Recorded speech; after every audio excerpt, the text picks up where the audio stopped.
नमस्कार दर्शक बंधु मु प्रशांत आपण को पुणी थर स्वागत करुच्ची आउ एक नुआ भिडियो रे।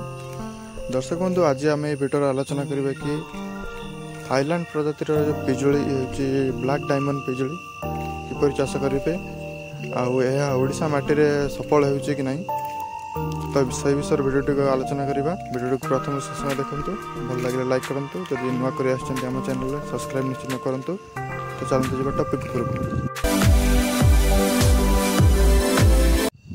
दर्शक बंधु देखिपे कि ब्लैक डायमंड पिजुली देखिपे केते मात्रा कषि आसूची। ये चाषी भाई जनक भद्रक जिलार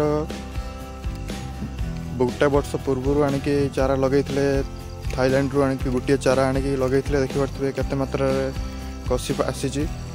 आ फल 300 ग्राम रु 400 ग्राम पर्यंत गोटे गोटे फलर वेट आसी थाए, बेसी वेट आसी न थाए।